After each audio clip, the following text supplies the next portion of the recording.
Welcome बच्चों, and we are back again with the next lecture, and this is going to be lecture number 5 from our unit electromagnetic induction and alternating current. And अभी हम जो chapter इस unit का कर रहे हैं that is electromagnetic induction, and the topic that we are going to complete today is Faraday's laws of electromagnetic induction. Faraday's laws of electromagnetic induction ये conclusion है पिछले कुछ लेक्चर्स का। जब फेराडे ने बहुत सारे एक्सपेरिमेंट किए इलेक्ट्रोमैग्नेटिक इंडक्शन फिनोमेना को समझने के लिए, तो उन एक्सपेरिमेंट्स के बाद वो कुछ कंक्लूजन्स पर पहुंचे। उन कंक्लूजन्स को आज हम फेराडेज लॉज के नाम से जानते हैं। तो क्या है वो कंक्लूजन? एक्चुअली ये एक सिंपल एक ही लॉ है, लेकिन इस लॉ को हम 3 अलग अलग पॉइंट्स में ब्रेक करके समझ सकते हैं। तो वो फेराडेज लॉज क्या है? फेराडेज लॉज ये है कि whenever magnetic flux linked with a coil changes induced EMF is produced in it. देखो आपने लास्ट के तीनों एक्सपेरिमेंट्स देखो, तीनों एक्सपेरिमेंट में क्या हुआ है कि अगर किसी कॉइल के साथ मैग्नेटिक फ्लक्स लिंक होने के बाद चेंज हुआ है तो उसके अंदर इंड्यूस करंट या इंड्यूस ईएमएफ आया, and induced EMF last as long as the change in magnetic flux continues। इसका मतलब यह है कि ये जो induced EMF हमें मिलता है उस कॉइल के अंदर, वो तभी तक मिलेगा जब तक जो मैग्नेटिक फ्लक्स उसके साथ लिंक हुआ है वो चेंज होता रहे। और ये चीज़ हमें सेकेंड एक्सपेरिमेंट में बहुत अच्छे से समझ में आई थी। सेकेंड एक्सपेरिमेंट में जब करंट इंक्रीज या डिक्रीज होता था तभी इंड्यूस करंट आता था एक नेबरिंग कॉइल में, याद करो। अच्छा, फर्स्ट एक्सपेरिमेंट से भी आप इसको समझ सकते हो। मैग्नेट जब तक मूव करता रहेगा कॉइल के पास तब तक ही इंड्यूस करंट आता रहेगा। आप मैग्नेट को भले ही कितने पास ले आओ कॉइल के, suppose this is a coil, और आपने मैग्नेट मूव कराया, आप इसको बिल्कुल पास ले आओ और स्टॉप कर दो मैग्नेट को, तो जैसे ही मैग्नेट स्टॉप होगा कॉइल के साथ जो गैल्वेनोमीटर कनेक्टेड था उसमें डिफ्लेक्शन 0 हो जाता है ना, ठीक है। तो यहां से भी हमें समझ में आता है कि जो मैग्नेटिक फ्लक्स लिंक हुआ है उसका चेंज होना बहुत ज़रूरी है, और जब तक वो चेंज होता रहेगा तभी तक हमारे जो कॉइल है उसमें इंड्यूस ईएमएफ या इंड्यूस करंट आता रहेगा। And the third point is the mathematical point. Third point वो पॉइंट है जहां से हमें समझ में आता है कि अगर ये जो इंड्यूस ईएमएफ बना है इसको आप कैलकुलेट करोगे तो कैसे कैलकुलेट कर सकते हो। And the third point says that the magnitude of the induced EMF, magnitude की बात कर रहे हैं, magnitude of the induced EMF is directly proportional to the rate of change of magnetic flux linked with the coil। चलिए एक example लेकर चलते हैं। सपोज ये मेरे पास एक कॉइल है और यहां पर मैग्नेट मूव कर रहा है with its north pole moving towards the coil. इसको आप मान सकते हो एक्सपेरिमेंट नंबर 1 जैसा ही है बिल्कुल सीन, ठीक है। अब ये मैग्नेट मूव कर रहा है towards the coil along its axis. मान लो कॉइल का साइज छोटा है यहां पर, ठीक है। तो इस मैग्नेट का जो मैग्नेटिक फील्ड है वो लिंक हो गया इस कॉइल के एरिया के साथ, क्योंकि कॉइल का साइज मैंने छोटा लिया है ना। Suppose it is a small coil और यहां पर मेरे पास एक मैग्नेट है लाइक दिस, और इसका नॉर्थ पोल मूव कर रहा है टुवर्ड्स द कॉइल। तो क्योंकि कॉइल का साइज छोटा है तो पूरा मैग्नेटिक फील्ड मतलब इसके साथ लिंक हो गया, मैग्नेटिक फील्ड लिंक हो गया पूरे एरिया के साथ, ठीक है। पूरे एरिया के साथ मैग्नेटिक फील्ड लिंक हो गया। तो मैग्नेटिक फील्ड लिंक होने से मैग्नेटिक फ्लक्स लिंक हो जाएगा, because flux is what, number of turns in the coil. Magnetic field इसका बी होगा एंड एरिया लिंक हो गया पूरा, and cos theta, cos theta, theta is the angle between the direction of magnetic field lines and normal to the area. ये याद रखिएगा, magnetic flux link हो गया। अब मैग्नेटिक फ्लक्स लिंक होने के बाद फर्स्ट पॉइंट पर आओ, देखो ध्यान से। Whenever magnetic flux linked with a coil changes, अब अगर ये चेंज होगा देन इंड्यूस्ड ईएमएफ या induced current is produced in it, तभी उसके अंदर इंड्यूस्ड करंट फ्लो होना स्टार्ट होगा। तो मैग्नेटिक फ्लक्स लिंक तो हो गया, चेंज कैसे कराओगे? ये मैग्नेट मूव कराओ, आगे या पीछे, आगे या पीछे मूव कराओगे तो जो मैग्नेटिक फील्ड है, ये मैग्नेटिक फील्ड इसकी वैल्यू चेंज होगी, ये पास आएगा तो मैग्नेटिक फील्ड विल इंक्रीज, ये दूर जाएगा तो magnetic field will decrease and accordingly the change will be observed in the linked magnetic flux. ये मैग्नेटिक फ्लक्स जो लिंक हो गया वो है, ठीक है। तो फर्स्ट पॉइंट क्या कह रहा है कि जब ये मैग्नेटिक फ्लक्स लिंक होने के बाद चेंज होगा तो हमारे पास इंड्यूस ईएमएफ या इंड्यूस करंट आ जाता है कॉइल में। ये फर्स्ट पॉइंट है। सेकंड पॉइंट, इंड्यूस ईएमएफ जो अब आया है it last as long as, मतलब वो तभी तक रहता है जब तक change in magnetic flux continues. ये जो मैग्नेटिक फ्लक्स है जब तक ये चेंज होता रहेगा तब तक ही इसके कॉइल के अंदर इंड्यूस करंट या इंड्यूस ईएमएफ आता रहेगा। ऐसा ना समझ लेना कि आपने 2 बार मैग्नेट को ऐसे करा और अब शाम तक इसमें करंट आता रहेगा, दिस इज नॉट पॉसिबल। आपको जब तक इंड्यूस करंट चाहिए इस कॉइल में तब तक इस मैग्नेट का मोशन इसके आसपास होना चाहिए।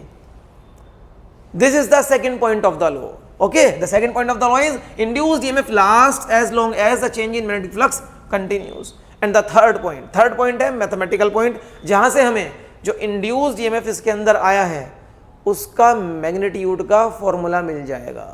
The third point says that the magnitude of the induced EMF, जो भी इंड्यूस्ड ईएमएफ है उसका magnitude, suppose the magnitude is given by small letter e, is proportional to the rate of change of magnetic flux linked with this coil. इस coil के साथ जो ये flux link हो गया है ना, इसका रेट ऑफ चेंज मतलब कितने टाइम में कितना फ्लक्स चेंज होता है, this is rate of change. तो it is directly proportional to change in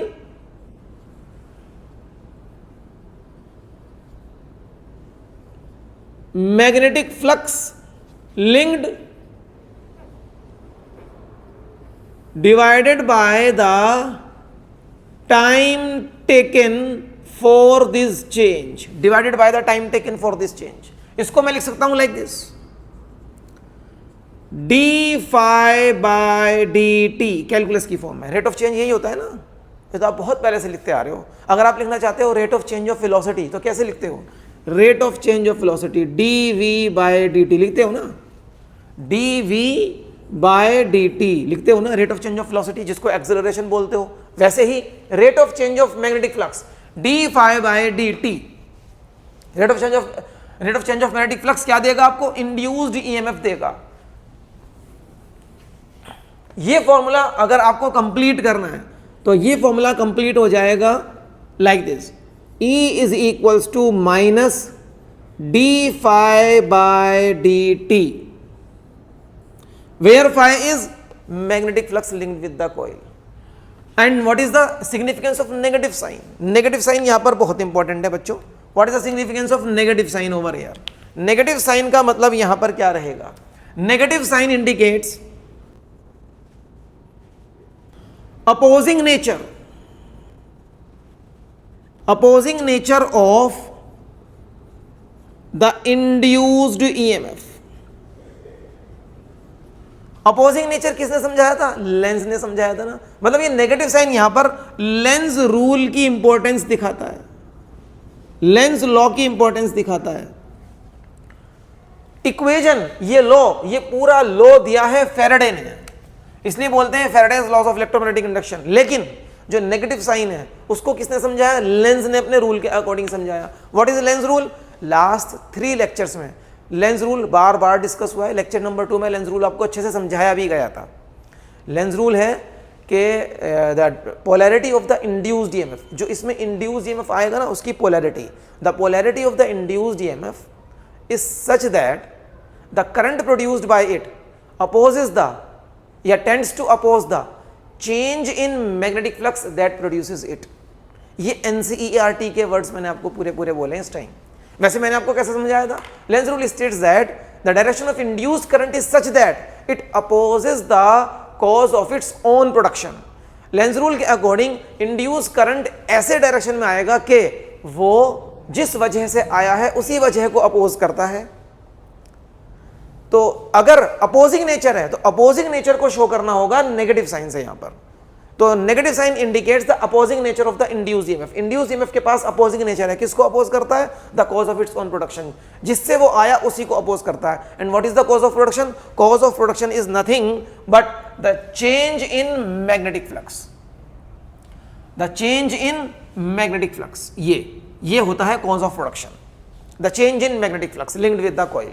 okay, तो हमेशा याद रखना इंड्यूस ईएमएफ जिस वजह से आया है उसी वजह को अपोज कर रहा है। Okay, that is why a negative sign in this formula. इस इक्वेशन को बोलते हैं फैराडेज लेंज इक्वेशन। यह आपको याद रखनी है, दिस इज इंपॉर्टेंट इक्वेशन। इसके ऊपर इस फॉर्मूले बेस पर न्यूमेरिकल भी आ जाते हैं। फाई को याद रखिए, what is phi? Phi is NBA cos theta. Phi is nothing but magnetic flux linked with the coil, where phi is equals to NBA cos theta magnetic flux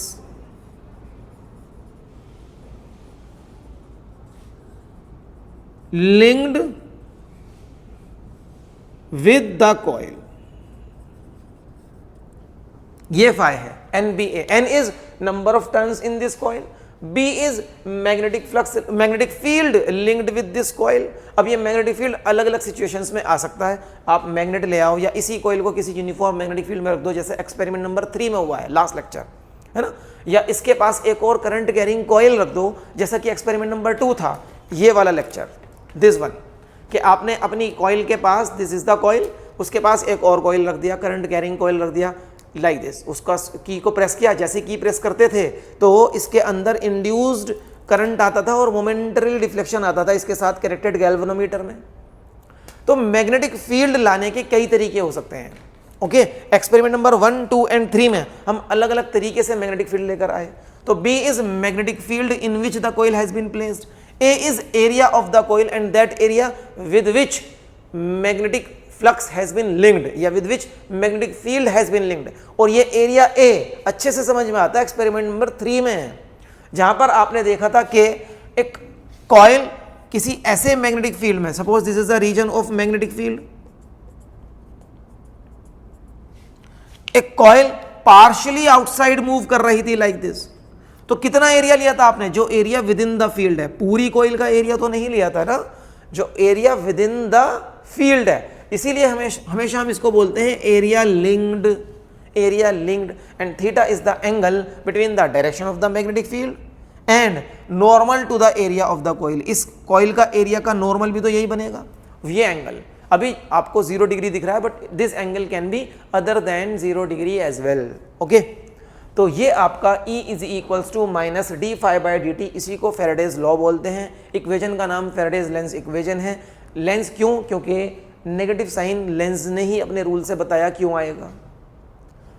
इस फॉर्मूले को आप और भी तरीके से लिख सकते हो, मैं आपको बताऊंगा, लेकिन अभी ये लॉ और इक्वेशन कंप्लीट कीजिए अपने नोट्स में और उसके बाद आते हैं दोबारा से और देखते हैं कि इस फॉर्मूले को और सिंप्लीफाई करके हम कैसे लिख सकते हैं, सो दैट अपने न्यूमेरिकल्स में आसानी से इसको यूज किया जा सके। आई होप यहाँ तक आपने कॉपी कर लिया है। अभी चलिए इस डायग्राम को यहाँ से हटाते हैं और आपको समझाते हैं 2-3 चीज़ें जो आपको हेल्पफुल रहेंगी न्यूमेरिकल में। इस फॉर्मूले को ध्यान से देखिए। चलिए मैं इस फॉर्मूले को दोबारा से कॉपी कर देता हूँ आपके लिए। देखो बच्चों, अब आप इस फॉर्मूले को ध्यान से देखिएगा जो अभी मैंने आपको दिया था फैराडेज लेंस इक्वेशन के लिए, है ना। This is Faraday's Lenz's equation. What is phi? Phi is the magnetic flux linked with the coil. इस फॉर्मूले को we can also write like this also, and this is special for numerical, specially for solving numericals. E can also be written like this, minus delta phi by delta t. What is delta phi? Change in magnetic flux, मतलब final magnetic flux minus initial magnetic flux. So I can write it like this, minus तो common है, final magnetic flux minus initial magnetic flux upon time taken. ये भी लिख सकता हूं, okay. तो final magnetic flux कैसे आएगा, वो इसी फॉर्मूले से आएगा। Final magnetic flux NBA cos theta, क्या हो रहा होगा न्यूमेरिकल में कि these are the 4 factors 1 2 3 4 NBA theta, इन फैक्टर्स में से कोई एक फैक्टर चेंज कर रहा होगा आपके न्यूमेरिकल में, तो उसकी फाइनल वैल्यू के साथ आप फाइनल यहां लिख देंगे और उसकी इनिशियल वैल्यू के साथ आप फाइ इनिशियल यहां लिखेंगे, डिवाइड बाय टाइम दिया गया होगा कि कितने टाइम में चेंज हुआ है, so that you will be able to find out the magnitude of the induced EMF. और कई बार जब न्यूमेरिकल इंड्यूस्ड ईएमएफ का मैग्नीट्यूड पूछता है तो आप उसमें नेगेटिव साइन को छोड़ सकते हो, क्योंकि नेगेटिव साइन सिर्फ और सिर्फ क्या इंडिकेट करता है, negative sign indicates only that this induced EMF has got opposing nature. तो कई बार आप देखोगे कि न्यूमेरिकल्स में नेगेटिव साइन को छोड़ देते हैं और न्यूमेरिकल करते हैं, वो इसीलिए करते हैं क्योंकि नेगेटिव साइन सिर्फ और सिर्फ ये बताता है कि इंड्यूस्ड ईएमएफ का जो नेचर है वो अपोजिंग नेचर है, वो जिस वजह से बना है, and the reason is the change in magnetic flux link with the coil, उसी वजह को अपोज करता है। और ये जो लेंज रूल है it is in accordance with conservation of energy, ये याद रखिएगा। अगर आपसे कोई पूछ ले कि भाई जिस रीजन से ये आया उसी को अपोज क्यों कर रहा है, तो इसका आंसर होगा it is because this is in accordance with the conservation of energy. और ये चीज भी आपको मैंने अच्छे से समझाई थी कि कैसे Lenz rule in accordance with conservation of energy है in experiment number 1, that was lecture number 2 of EMI, okay. तो आज का ये लेक्चर हमारा छोटा सा लेक्चर यहीं पर कंप्लीट होता है। आज हमने सिर्फ ये सीखना था कि लास्ट में जो 3 एक्सपेरिमेंट हमने अपने सिलेबस में कंप्लीट किए हैं, फैराडेज एक्सपेरिमेंट्स, उन एक्सपेरिमेंट्स के कंक्लूजन में लॉज किस तरीके से आए हैं। लॉज को सिर्फ याद कर लेना इंपॉर्टेंट नहीं है, वो लॉज किस तरीके से आए हैं, क्या पूरा प्रोसेस था। तो एक्चुअल में जो फैराडेज लॉ का जो पूरा प्रोसेस था वो आप लास्ट 3 लेक्चर्स से समझ रहे थे, तभी आज सिर्फ इस 20 से 25 मिनट के लेक्चर में आपको ये अच्छे से समझ में आ पाया है। तो आज के लेक्चर को हम करते हैं यहीं फिनिश, लेकिन इन लॉज से आगे आने वाले लेक्चर्स में कुछ एप्लीकेशंस होंगे। जैसे कि आपको मैंने बताया था एक्सपेरिमेंट नंबर 3 में कितना इंड्यूस ईएमएफ आया है, वो अगर आपको कैलकुलेट करना है तो ये Faraday's law, this Faraday's law, ये बहुत आसान मेथड है वहां पर इंड्यूस्ड ईएमएफ की मैग्नीट्यूड कैलकुलेट करने के लिए। करना ही क्या होगा, rate of change of magnetic flux निकाल दोगे तो you will get the induced EMF का मैग्नीट्यूड। कैसे आएगा उसके लिए नेक्स्ट लेक्चर रहेगा, आज हम उसके बारे में डिस्कशन नहीं करेंगे। बट आपको कैसा लग रहा है यहाँ पर फिजिक्स सीखो चैनल पर अपनी फिजिक्स की पढ़ाई करने के बाद प्लीज़ शेयर करें कमेंट बॉक्स में, जिससे कि मुझे भी आइडिया हो कि मैं आपको सही तरीके से चीज़ें डिलीवर कर पा रहा हूँ या नहीं। और आगे भी हम अपने पूरे फिजिक्स के क्लास 12th के सिलेबस की कवरेज करते रहेंगे अपने इस प्यारे से चैनल पर फिजिक्स सीखो पर। तो आपसे रिक्वेस्ट है बच्चों कि अगर आपको यहाँ पर थोड़ा भी बेनिफिट हो रहा है तो आप अपने इस प्यार को रिफ्लेक्ट करें मुझे वीडियोस लाइक करके इन वीडियोस को लाइक करते रहें और चैनल को सब्सक्राइब भी कीजिएगा, बेल आइकन को प्रेस कर दीजिए सो दैट आगे आने वाली वीडियोस का नोटिफिकेशन आपको टाइमली मिलता रहे। और कोई भी ऐसा टॉपिक है जो आपका मिस हो चुका है या जिसमें आपको डाउट्स हैं या जो आप करना चाहते हो, वो टॉपिक आपको जब भी आए वो टॉपिक आपको मिल जाए, इस बार वो आपसे मिस ना हो। टाइम बहुत कम बचा है क्लास 12th की प्रिपरेशन में, बट मैं इस चैनल पर आपकी हर तरीके से मदद करने के लिए यहाँ पर हूँ सो दैट आप क्लास 12th के अपने फिजिक्स के एग्ज़ाम में बहुत अच्छा स्कोर ले आएँ। और हम अपना सिलेबस कंप्लीट करने की पूरी कोशिश कर रहे हैं बाय 31 ऑफ दिसंबर, ये आपको याद रखना चाहिए। चलिए अब हम मिलेंगे अपने नेक्स्ट लेक्चर में एक नए टॉपिक के साथ। Till then bye bye.